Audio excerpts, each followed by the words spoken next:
Procurando cursos online de qualidade? Você vai achar os melhores cursos em um único lugar, na Captar.net. Você vai estudar, praticar, debater e se aprofundar em uma plataforma que respira tecnologia. Tem mais, você parcela seus treinamentos em até 12 vezes. Entre agora no site Captar.net e saiba também como participar do Clube de Descontos. Escolha seu curso e seja bem-vindo.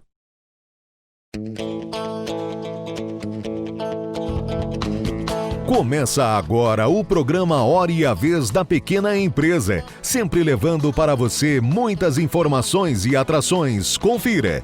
O advogado Marcos Tavares Leite falando sobre mediação empresarial, que é uma forma de resolução de conflitos que vem sendo muito adotada. O CEO da Money Invest, Marcos Travassos, comentando sobre lucros e resultados. O advogado Alexandre Faro aconselhando os micro e pequenos empresários em momento de retomada da economia. E nesta semana, o presidente do Simp, Joseph Cury, recebe o deputado federal e vice-presidente da Câmara dos Deputados e do Congresso Nacional, Marcos Pereira. Fique conosco.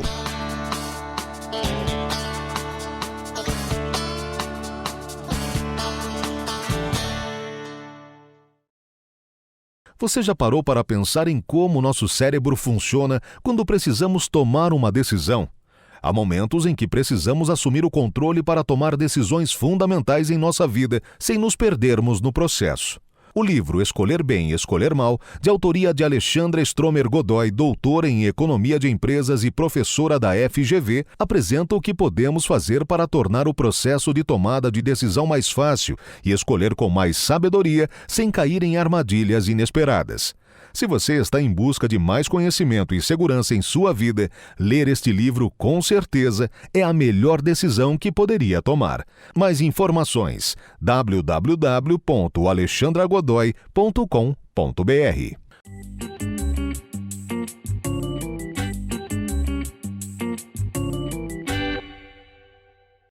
Oi pessoal, aqui é o Marcos Travassos, eu sou cofundador e CEO da Money Invest. Hoje eu queria falar para os amigos do Simp sobre lucro, sobre resultado, que é muito óbvio, mas é bom a gente sempre falar sobre esse assunto. E para falar sobre isso, eu vou lembrar de uma passagem da minha carreira de muitos anos atrás, onde eu estava numa reunião com o presidente de uma grande companhia aqui no Brasil, e eu percebi que na parede da sala de reuniões havia uma placa com todos os mandamentos da empresa. E o primeiro mandamento da empresa dizia o seguinte: nada substitui o lucro. Olha, eu confesso que eu achei uma comunicação um pouco direta demais e tive a oportunidade de falar com ele sobre isso.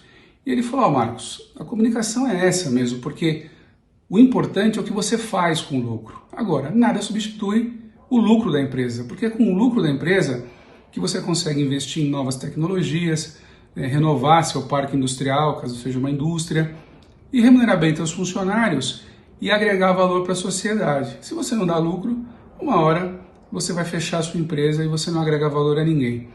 Eu acho que ele está super certo, pessoal. E a gente tem que tomar muito cuidado nesse momento de retomada econômica, ainda que tímida, mas é uma retomada, para entender que faturamento não é lucro. Muitas vezes a gente está tão ansioso para voltar a faturar, voltar a produzir, que a gente pensa em fazer isso a qualquer preço, a qualquer prazo de pagamento. Vamos lembrar, o prazo de pagamento significa custo financeiro ou capital de giro pressionado. Então é muito importante a gente lembrar que faturar é importante, mas tem que faturar com resultado, até para a gente recompor as perdas do passado. Muitas vezes é melhor não vender do que vender sem lucro ou com prejuízo. Então a frase que eu queria trazer para vocês hoje é: nada substitui o lucro. E não se esqueçam, a economia do Brasil sempre foi e sempre será forjada pelas mãos do empreendedor, do empreendedorismo. Vamos continuar fazendo o que a gente sempre fez nesse país, que é fazer a economia crescer. Um grande abraço a todos vocês e até a próxima.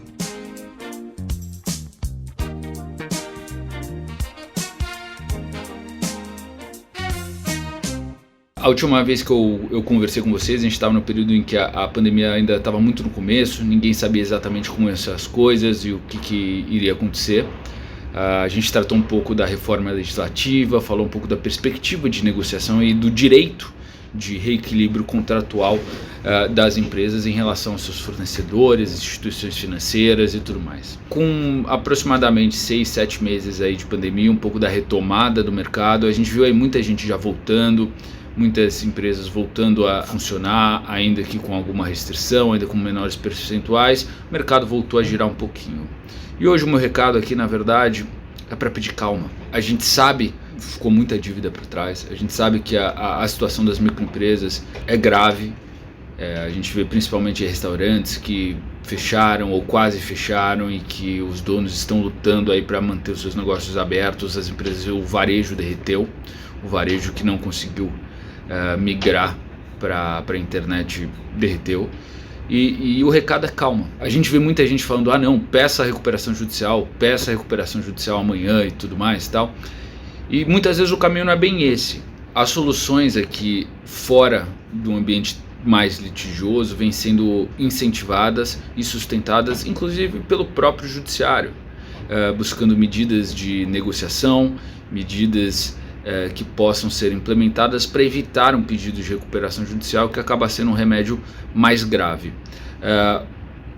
Recomendo avaliar com muita calma a possibilidade da recuperação extrajudicial, que ela ocorre quando você tem um acordo com 3/5 dos seus credores, conforme a classe ou subclasse que ele é determinado. Você pode dividir ele por subclasses de acordo com a sinergia e com o tipo de crédito de cada um. Por exemplo, credores fornecedores ou credores financeiros, e você tendo a aprovação de 3/5, você consegue implementar um plano que seja válido para todos. A gente sabe que não é uma solução óbvia ou que não é uma missão fácil, mas eu acho que é muito válido, sempre que possível, evitar o processo de recuperação judicial e deixar ele como o último botão a ser apertado.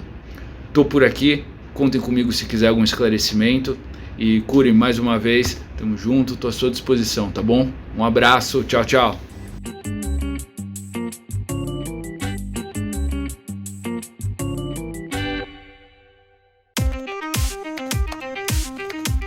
Agora é a hora dos empresários da pequena empresa ganharem dinheiro com a internet. O Marketplace da KeepSell chegou com tudo. Você que tem um micro e pequeno negócio, venha vender os seus produtos num Marketplace focado em você. Cadastre-se no Marketplace da KeepSell e venda com segurança para qualquer pessoa física ou jurídica do Brasil, sem burocracia. Inscreva-se gratuitamente agora e coloque a sua empresa na era digital.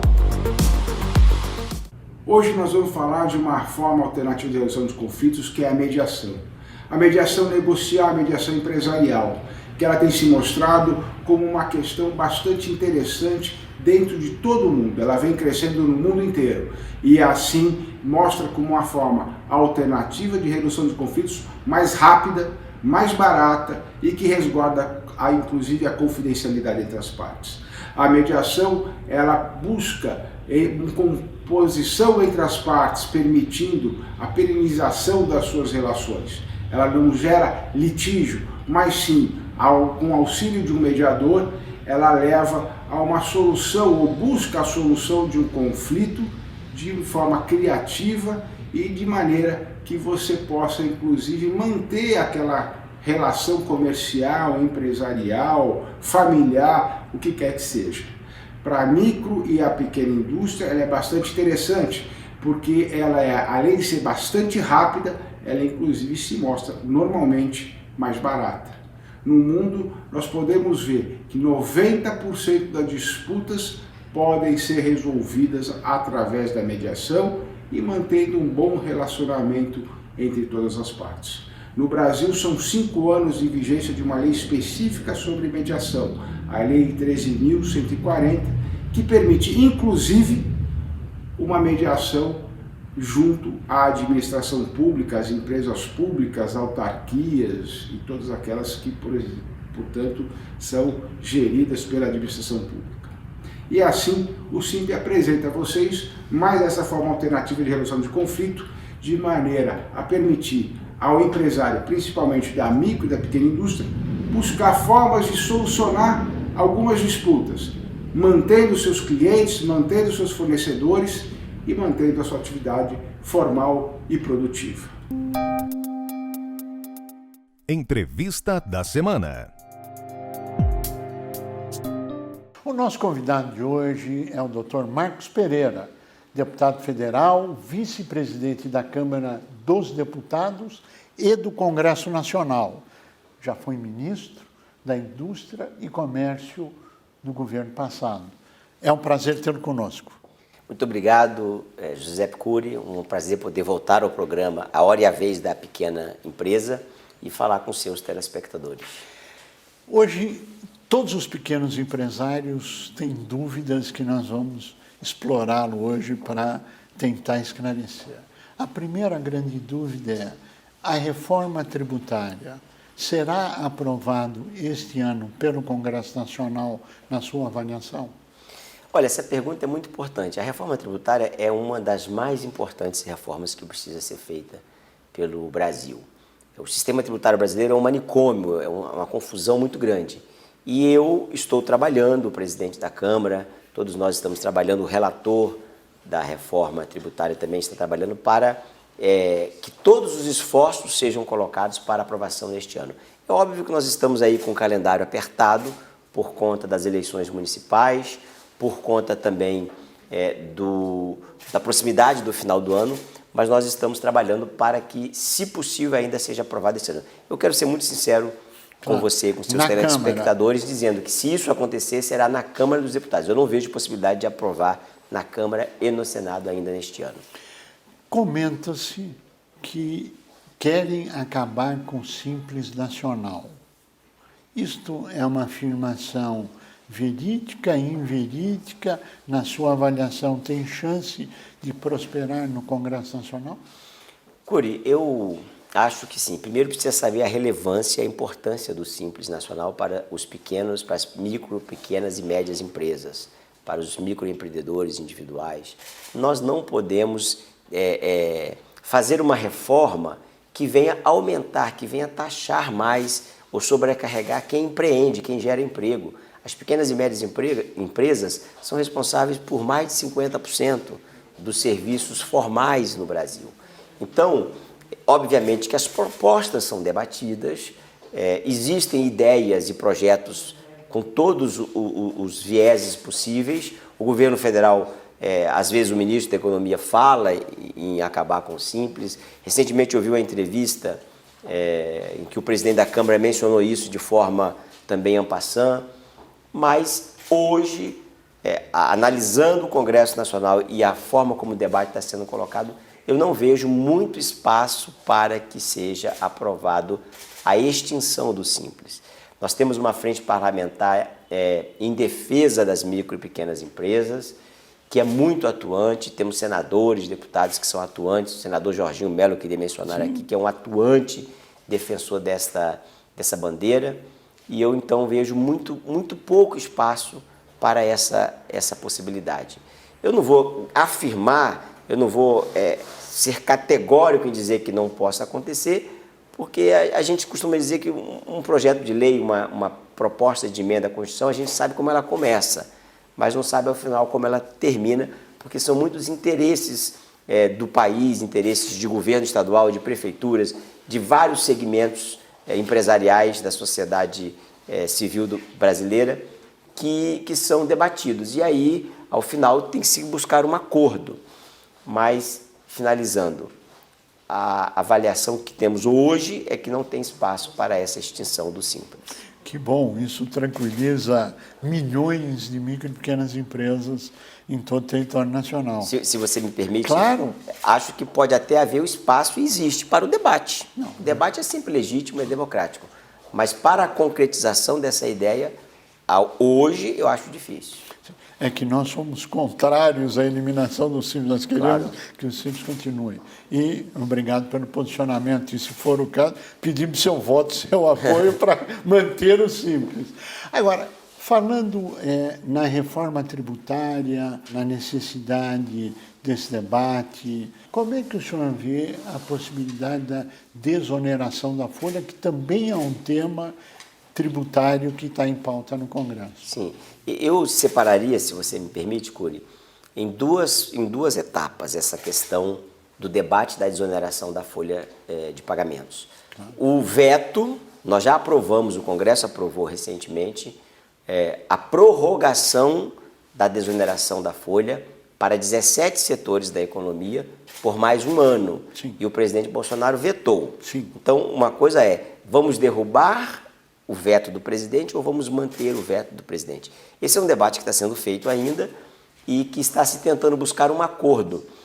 Um acordo para, se derrubar o veto do presidente, se cria uma outra proposta que faça uma desoneração mais global, porque esta que eu mencionei é para apenas 17 setores da economia. Não é republicano, não é para todos. Não é para todos. Então, o Ministério da Economia, o governo fala em uma desoneração mais ampla para todos, o que nós, obviamente, concordamos e apoiamos. O problema é que o déficit fiscal do orçamento da União hoje é muito grande e aumentou substancialmente por causa da pandemia. Não tem espaço para você simplesmente desonerar a folha se não buscar uma fonte de renda extra. Se nós encontrarmos uma fonte de renda extra que não caracterize aumento de carga tributária, eu acho que há espaço para falar da desoneração da folha, que é relevante, que é muito importante. Mas precisa encontrar, não tenha dúvida, uma fonte de receita que possa substituir essa oneração, vamos dizer assim, ou essa desoneração, melhor dizendo, da folha de pagamento. Dentro desse cenário existe uma grande dúvida que muitas empresas, especialmente o setor produtivo, de uma forma geral, irão perder dinheiro esse ano em função da pandemia, que não foi causado por governo, etc., crise mundial. Elas apresentarão prejuízo. Existe a possibilidade do debate e da aprovação da possibilidade de abater no balanço do ano que vem este prejuízo totalizado e não os 30%, conforme está normatizado na sua avaliação? Olha, eu não vi ainda esse debate ser iniciado lá em Brasília. É algo que, no meu ponto de vista, deveria partir muito mais do Poder Executivo. Se o Poder Executivo, especialmente o Ministério da Economia e, mais especificamente, a Receita Federal do Brasil, que é quem trata desses temas, fizer essa proposta, eu não vejo dificuldade para que o Congresso possa aprovar, porque é um tema bastante sensível e bastante, a meu ver, meritório. Quando se fala do Executivo, nós estamos falando do envio de uma proposta que me parece prometida pelo governo de mais 30 bilhões para empréstimo para micro, pequenas e médias empresas. Empresas que faturam entre R$360 mil ano até 300 milhões, porque apenas 13% das micro, pequenas empresas tiveram acesso ao crédito Pronamp, que, aliás, uma boa medida do governo federal, mas atingiu apenas 13%, que não chegou na ponta em função do sistema financeiro. E esses 30 bilhões seriam aprovados pelo Congresso, sendo enviados pelo Executivo, na sua avaliação? Eu não tenho dúvidas que seria aprovado, porque, tal e qual também a desoneração da folha, tal e qual o tema que nós abordamos anteriormente, é meritório, da compensação dos prejuízos no balanço do ano que vem. Primeiro, precisa que o governo envie, essa é uma proposta que tem que ser de iniciativa do Poder Executivo, do governo federal. Agora, muito mais do que enviar uma proposta de liberação de créditos de 30 bilhões para as pequenas e médias empresas, é necessário que o governo, especialmente o Banco Central, possa trabalhar junto aos bancos, porque o maior problema não é o recurso ser disponibilizado. O maior problema é o recurso ser liberado e, como você disse, chegar lá na ponta. Só chegaram 13%, como você para 13% das mencionou, para 13% das empresas. Então, os bancos, os grandes bancos, o sistema financeiro, que é aí controlado, vamos dizer assim, por 5 grandes bancos, dos quais 2 são estatais, eles precisam olhar para os pequenas e médias empresas, para os pequenos e médios empreendedores, com uma forma diferenciada. Você não pode exigir garantias, óbvio que garantias tem que ter, mas não se pode ter a mesma rigidez com o pequeno e médio empresário, com o pequeno e médio empreendedor, que se tem com as grandes multinacionais, que têm muito mais condições de garantir o crédito, de oferecer garantias reais e garantias mais seguras, vamos dizer assim, para o sistema financeiro. Até porque esse dinheiro está subsidiado pelo Tesouro. Garantido Garantido pelo Tesouro. Então, o risco do setor financeiro é menor. Então, o Banco Central tem que agir nisso, na minha opinião. Eu sei que tem agido, mas deveria ser mais eficaz essa ação. Isso vai se agravar muito agora que a nossa pesquisa Datafolha informa que agora, em outubro, mais de 50% das empresas não irão conseguir honrar aquela prorrogação de impostos que foi feita durante a pandemia, aliás, uma boa iniciativa do governo, e os empréstimos bancários que foram prorrogados também, porque a economia não voltou em V como estava planejado. Então, nós teremos problema em pelo menos metade das empresas se tornando inadimplentes. E se não houver crédito nessa retomada, nós teremos um quadro muito ruim. Talvez um tema para reflexão no Congresso Nacional. Se o senhor pudesse ser o condutor dessa proposta, nós agradeceríamos imensamente. Claro, não tenha dúvida. Eu acho que esse tema tem dois viés. O viés do crédito, porque vão se tornar inadimplentes, e aí talvez teria que se discutir com o Banco Central e com os bancos, com o sistema financeiro e com o próprio governo federal, Ministério da Economia, uma rolagem de dívida, e aí esses 30 bilhões talvez viriam para subsidiar e para ajudar nessa rolagem de dívidas que eu digo de créditos financeiros. Sim. E os tributários, talvez, quem sabe, pensar num refis, já que nós estamos vivendo, seguramente tem muita gente no Brasil que é contra reiterados refis, que são feitos quase que a cada 2 anos, e isso não é porque o brasileiro, o empreendedor brasileiro, ele é um sonegador, é porque as crises impõem essa necessidade. Então, momentos de exceções, momentos de excepcionalidades, como é esse da pandemia, e todo esse caos está sendo provocado por causa da pandemia, tem que ser tratados com excepcionalidade. Nós estamos chegando ao final do nosso tempo. A nossa última pergunta seria: como é que o senhor vê hoje a relação entre o Poder Legislativo, o Executivo e o Judiciário? Eles, dentro das divergências, continuam harmônicos ou nós temos risco de ruptura na sua avaliação? Curi, eu não vejo risco nenhum de ruptura. Já não via nos momentos de maior embate entre os poderes, que foi no início do ano e até mesmo em alguns momentos do ano passado. Nunca vi esse risco de ruptura. Agora, muito menos ainda. O presidente começou a dialogar com mais eficiência, com mais frequência com o Poder Legislativo, com o próprio Poder Judiciário. É óbvio que os embates sempre existiram, existem e existirão, porque isso é da democracia. Os poderes servem para isso, para um controlar os excessos do outro. E por isso eu acho que, em certa medida, ele é até salutar. Agora, não vejo risco de ruptura, não vejo risco de crise institucional, até porque nós estamos vivendo e torçamos para que vivamos aí mais os próximos 2 anos do atual governo, nesse momento de harmonia e obviamente, observadas as independências.